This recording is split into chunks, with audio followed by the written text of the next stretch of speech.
एक छोटा सा गांव था, हस्तिनापुर। इस गांव में रहता था एक किसान, हरि कृष्ण। उसकी एक प्यारी सी बेटी थी, प्रिया। बस 14 साल की। पर किस्मत ने उसके सिर से माँ का साया बहुत जल्दी छीन लिया था। पत्नी के गुजर जाने के बाद हरि कृष्णा टूट चुका था। लेकिन जिंदगी तो रुकती नहीं, और कुछ महीनों बाद उसने दूसरी शादी कर ली, सीता से। सीता और हरि कृष्ण कमरे में बैठे हैं। सीता हरि कृष्ण से कहती है, जी मैं तो अभी आई ही हूँ, पर वो बड़ी लड़की है ना, उसके देखने का ढंग कुछ ठीक नहीं लगा। मेरे आने पर जैसे उसे कुछ खल गया हो। अरे वो प्रिया है, मेरी पहली पत्नी की औलाद। थोड़ी नटखट है, जरा जल्दी तुनक जाती है, पर बुरी नहीं है मन से। आप कहते हैं बुरी नहीं, पर घर में उसका ही दबदबा रहा तो मेरी बात कौन सुनेगा। नई औरत अगर कोने में ही रहे तो इज्जत किस बात की। उसी समय प्रिया बाहर से कमरे में आ जाती है और प्यार भरी मुस्कान के साथ कहती है, बाबूजी सारा काम पूरा कर लिया है। सीता माँ अगर कहे तो दूध गरम कर दूं। अरे वाह, अब तो मुझे माँ भी कहने लगी। जब पहली बार आई थी तो नजर तक नहीं मिलाई थी, अब कितनी मिठास आ गई बातों में। ऐसा नहीं है माँ, मैं तो सबको ऐसे ही बुलाती हूँ, आदत सी पड़ गई है बचपन से। सुनते हो, तुम्हारी बेटी बड़ी सयानी है, बातों में मिठास डालकर सबका दिल जीतना खूब जानती है। सीता बच्ची है अभी, उस पर शक मत किया कर। माँ के जाने के बाद बहुत कुछ झेल चुकी है वो। मासूम दिखती है, पर उसकी निगाहों में कुछ और ही है। मुझे तो उनमें अपनापन नहीं, कोई और आग नजर आती है। प्रिया ये सब सुनकर कुछ नहीं कहती, बस चुपचाप वहाँ से चली जाती है। ये दिन रात का वक्त था। रसोई में सीता बैठी थी और प्रिया चुपचाप खाना बना रही थी। तभी सीता तंज कसते हुए कहती है, अरे ओ प्रिया, ये बता, दाल में नमक डाला है कि यूं ही उबाल दिया? डाल दिया था माँ, बस शायद थोड़ा कम रह गया होगा। कम रह गया होगा? झूठ बोलना भी सीख लिया तूने। अगर डाला होता तो इतना बेस्वाद स्वाद होता क्या? लगता है तेरे हाथ में काम से ज्यादा लापरवाही है। माफ कर दो माँ, मैं अभी और नमक डाल देती हूँ, स्वाद ठीक कर दूंगी। अब क्या फायदा, जब सब बिगाड़ ही दिया तो नमक क्या और चीनी क्या। तुझे घर का एक काम भी ठीक से नहीं आता। दिन भर बस इधर उधर घूमना और मासूम बनने का नाटक करना। मैं सच में कोशिश करती हूँ माँ, आगे से गलती नहीं होगी। और सुन, मुझे माँ मत कहा कर। ना मैं तेरी माँ हूँ और ना तुझसे कोई नाता है मेरा।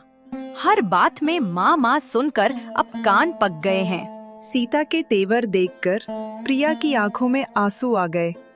वो कुछ नहीं बोली, बस चुपचाप वहाँ से उठी और रसोई से बाहर चली गई। अगले दिन सुबह सीता कमरे में अकेली बैठी थी। उसके चेहरे पर कोई गहरी सोच साफ झलक रही थी।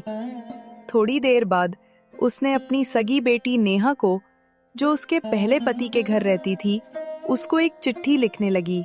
नेहा बेटा, अब तू शहर से लौटा। तेरे बिना ये घर मुझे पराया सा लगता है। यहाँ एक लड़की है जो खुद को घर की मालकिन समझने लगी है। अब तेरा आना बहुत जरूरी है। दोपहर की धूप आंगन में बिछी थी। हवा में मिट्टी की महक और हल्की गर्माहट थी। सीता खटिया पर बैठी थी। आंखों में एक अजीब सी चमक और चेहरे पर हल्की मुस्कान थी, और प्रिया पास बैठी काम कर रही थी। सीता ने उसकी ओर देखते हुए तंज भरे लहजे में कहा, आज मेरी नेहा आ रही है। अब देखती हूँ इस घर की चाल कैसी बदलती है। बहुत दिन हो गए तेरे मीठे बोल और बनावट भरी मासूमियत झेलते हुए।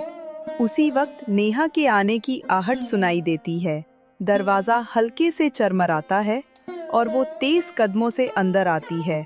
सीता को देखते ही उसके चेहरे पर मुस्कान फैल जाती है और वो खुशी से कहती है, माँ, अरे माँ देखो, मैं आ गई। कितना वक्त हो गया तुम्हें देखे हुए। अरे मेरी नेहा, मेरी लाडो तो सच में आ गई। तुझे देखकर तो दिल को सुकून मिल गया।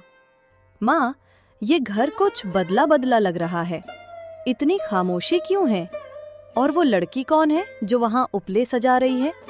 वो तेरी सौतेली बहन त्रिया है, हरि कृष्ण की पहली बीवी की संतान। अच्छा, वही जिसके बारे में तूने लिखा था, जो हर किसी के सामने भोली भाली बनने का नाटक करती है। हाँ वही। अब देखना, तेरे आने के बाद इस घर का रंग कैसे बदलता है। सीता ने प्यार से नेहा का हाथ थामा और मुस्कुराते हुए उसे कमरे के भीतर ले गई। कुछ समय बाद बाहर से प्रिया धीरे धीरे भीतर आती है, मानो किसी अपने का स्वागत करने को तैयार हो, और फिर उत्साह भरी आवाज में कहती है, माँ, नेहा दीदी आ गईं क्या? नमस्ते दीदी, आपको देखकर अच्छा लगा। ओह, तो तू ही है प्रिया, जो घर के सारे काम संभालती है। जी दीदी, कोशिश करती हूँ कि सब ठीक से हो जाए। अच्छा है, फिर तो मेरा रहना बड़ा आसान रहेगा, मुझे कुछ करने की जरूरत ही नहीं पड़ेगी। हाँ हाँ, मेरी बेटी थक जाएगी काम करके। ये है ना, इसे तो आदत है सब उठाने करने की। कोई बात नहीं माँ, मैं सब कर लूंगी, बस घर में सब मुस्कुराते रहें, यही काफी है। ओह, बहुत भली बनने की जरूरत नहीं, काम कर चुपचाप। ये मीठे बोल मुझ पर असर नहीं करते। प्रिया ये सब सुनकर कुछ पल वहीं खड़ी रही। उसकी आंखों में हल्की नमी थी, पर उसने कुछ नहीं कहा। चुपचाप मुड़ी और धीरे धीरे कमरे से बाहर चली गई। रात का समय था। घर में सीता और नेहा कमरे में बैठी धीमी आवाज में बातें कर रही थीं। माँ, अब समझ आया, तू क्यों कहती थी कि वो लड़की सीधी नहीं है। मीठे शब्दों के पीछे कुछ तो और ही चल रहा है उसके दिमाग में। हाँ बेटी, तेरी नजर सही है। अब तू इस घर में आई है तो मैं चाहती हूँ कि सब तेरा मान करें। ये घर तेरा है और यही तेरी जगह है। माँ, अब ये मैं तय कर दूंगी कि कौन कहाँ खड़ा रहेगा। उसे लगने लगा है कि ये घर उसी का है। अब मैं उसे उसकी असली औकात दिखाऊंगी। बस यही जज्बा चाहिए था मेरी बेटी। अब वक्त आ गया है कि इस घर का रुख बदल जाए और सबको पता चल जाए कि असली मालिक कौन है। दोनों माँ बेटी हंसते हुए बातें करती रहीं, जैसे घर में कोई खुशी लौट आई हो। पर उन्हें क्या पता था, कमरे के एक कोने में चुपचाप बैठी प्रिया सब सुन रही थी। उसकी आंखों में आंसू भर आए, पर उसने आवाज तक नहीं निकाली। कांपते होठों से बस इतना कह पाई, माँ, काश तू होती तो शायद ये हाल ना होता मेरा। अब तो बस एक ही दुआ है, भगवान मुझे इतना हौसला दे कि दर्द छुपा सकूं और आंसू बहाकर भी कमजोर ना पड़ूं। अगले दिन सुबह हरि कृष्ण खेत की ओर निकल गया था। घर में बस सन्नाटा और बर्तनों की खनक रह गई थी। प्रिया बैठी बर्तन साफ कर रही थी। उसी वक्त नेहा वहां आई। उसके कदमों की आहट में घमंड झलक रहा था। उसने प्रिया की ओर तिरछी नजर डालते हुए ताने भरे लहजे में कहा, ओहो, बड़ी लगन से बर्तन मांज रही है तू। लगता है यही तेरे हाथों का असली हुनर है। बहू बनने का ख्याल तो छोड़ ही दे।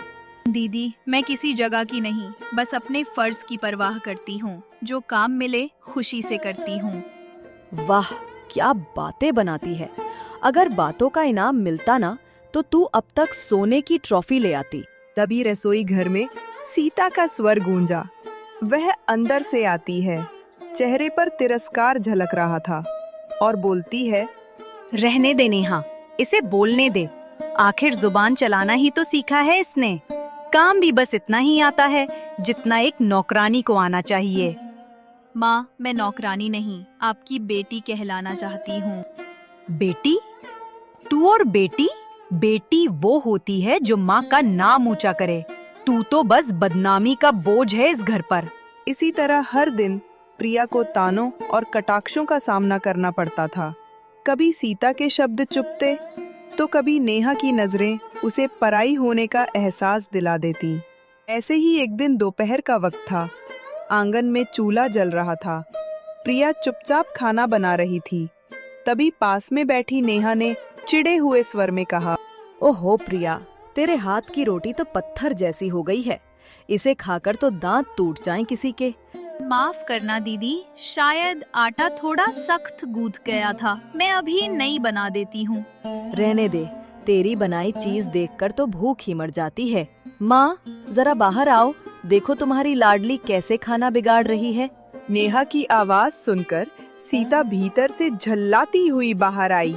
उसकी आंखों में गुस्सा और चेहरे पर तिरस्कार साफ झलक रहा था। क्या तमाशा लगा रखा है सुबह सुबह? एक काम ठीक से नहीं होता तुझसे, हर दिन वही गलती।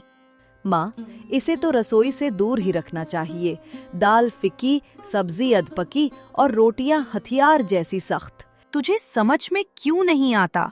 तू घर चलाने नहीं, उसे बिगाड़ने आई है क्या? माँ, मेरा इरादा गलत नहीं था, बस जरा चूक हो गई।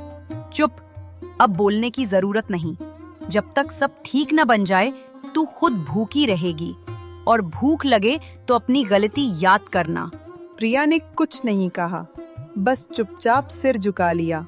आंसुओं की नमी उसके गालों तक पहुंच गई, मगर हाथों की हरकत रुकी नहीं। थोड़ी देर बाद आंगन में सन्नाटा फैल गया। अंदर के कमरे में सीता और नेहा आमने सामने बैठी थीं। चेहरे पर साजिश की मुस्कान और बातों में कोई नया खेल बुनने की चाल। माँ, अब तुम बहुत नरम पड़ गई हो। मैं कुछ कहूँ तो तुम उसे ज्यादा समझने लगती हो। नरमी नहीं, मैं बस सोचती हूँ कि वो भी तो इंसान है, दिन भर काम करके थक ही जाती होगी। पर माँ, वो तो तुम्हारी अपनी नहीं है, सौतेली है। दया करने से घर की बाजी वही मार लेगी। हाँ, मुझे पता है, पर जब वो रोती है तो कुछ अंदर टूटा सा महसूस होता है, रुक नहीं पाती। माँ, यही तुम्हारी कमजोरी है। अगर तुम अभी भी नरम पड़ी रही तो कल वो तुम्हारे ऊपर हावी हो जाएगी। मैं बस चाहती हूँ कि घर में चैन और सुकून रहे। तो फिर सुकून तभी आएगा जब वो इस घर से चली जाएगी। सीता ने नेहा की ओर देखा, लेकिन इस बार उसकी आंखों में गुस्से की नहीं, बल्कि थकान और अनकही उलझन की झलक थी। शब्द उसके होठों तक आए, मगर बाहर नहीं निकले। उधर आंगन में प्रिया झुकी हुई बर्तन मांज रही थी। उसके हाथों की उंगलियां लाल हो चुकी थीं, छालों से भरी, पर चेहरे पर अब भी शांति थी। धीरे से आसमान की ओर देखते हुए उसने कहा, हे भगवान, अगर मैंने कोई गलती की हो तो मुझे सजा दे, पर इतना तो बता, क्या मैं सच में इतनी बुरी हूँ कि माँ मुझे देखना भी नहीं चाहती? मैं तो बस इतना चाहती हूँ कि वो एक बार प्यार से मुझे अपनी बेटी बुला ले, एक बार बस। तभी नेहा वहां आ पहुंची, हाथ में पानी का लोटा लिए हुए। उसके चेहरे पर हल्की हंसी थी, पर आंखों में तंज की चमक साफ झलक रही थी। ओहो, तो अब तू भगवान से सलाह लेने लगी है? क्या वो तेरे लिए आसमान से रोटियां गिरा देगा? दीदी, भगवान सबके दिल की सुनता है, देर से सही पर न्याय जरूर करता है।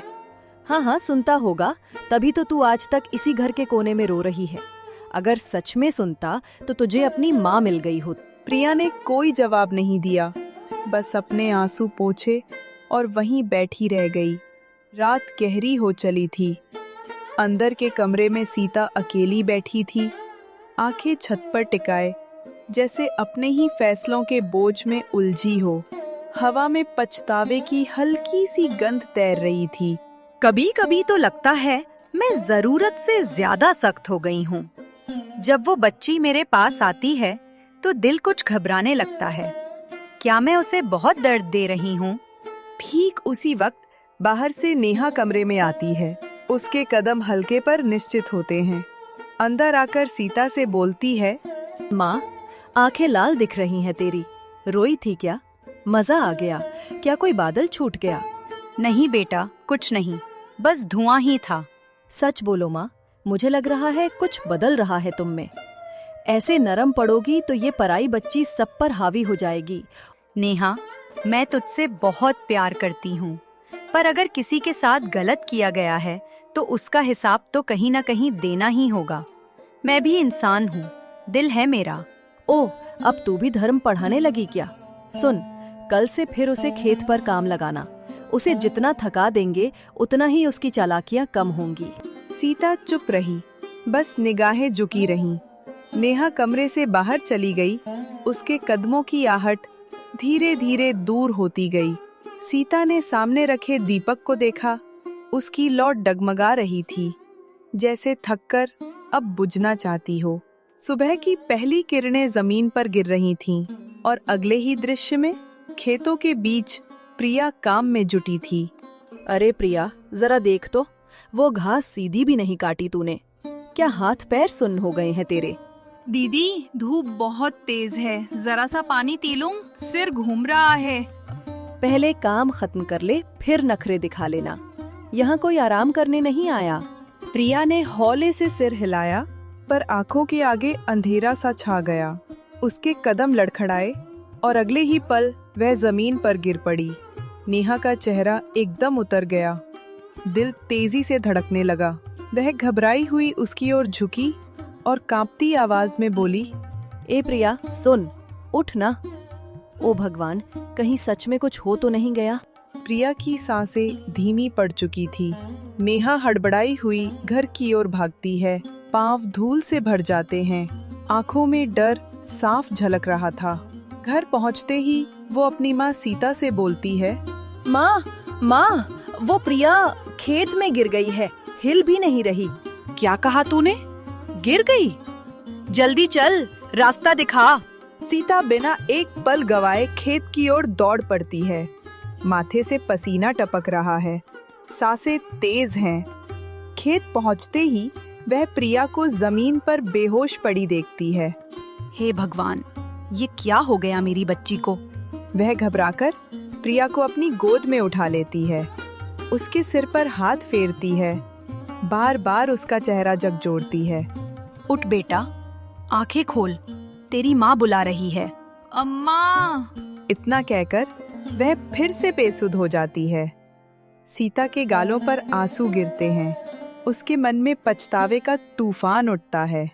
अगर इस बच्ची को कुछ हुआ तो मैं खुद को कभी माफ नहीं करूंगी, कभी नहीं। सूरज ढलने लगा है, हवा में धूल और थकावट घुली हुई है। सीता प्रिया को अपनी गोद में उठाए घर लौटती है। घर पहुंचकर उसे खाट पर लिटाती है। माँ, इतनी चिंता मत करो, नौकरानी है, 2 दिन में संभल जाएगी। चुप रही नेहा, अब और मत बोल। आज मुझे समझ आया है कौन सच में इंसान है और कौन पत्थर दिल। धीरे धीरे रात बीतती है। प्रिया की सांसें अब सामान्य हो रही हैं। वो आंखें खोलती है और सामने बैठी सीता को देख मुस्कुरा देती है। माँ, आप मेरे पास है ना? हाँ बेटा, अब हमेशा रहूंगी।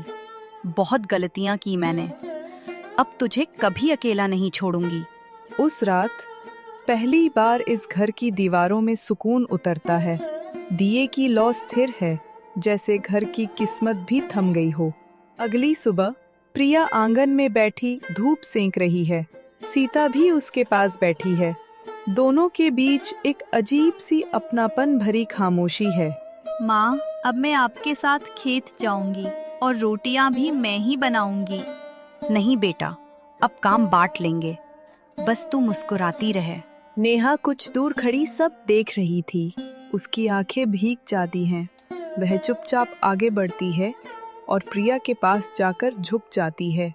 प्रिया, मुझे माफ कर दे, मैंने तुझसे बहुत बुरा कहा। छोड़ दीजिए दीदी, अब सब ठीक है। उस पल जैसे घर का हर कोना हल्का हो गया। दर्द की जगह अब ममता थी, नफरत की जगह अपनापन। दोस्तों, अगर आपको ये कहानी अच्छी लगी हो तो इस वीडियो को एक लाइक और ऐसी ही दिलचस्प और सीख देने वाली कहानियों के लिए हमारे चैनल को सब्सक्राइब करना बिल्कुल मत भूलिएगा। और नीचे कमेंट में बताइएगा कहानी का कौन सा पल आपको सबसे ज्यादा पसंद आया।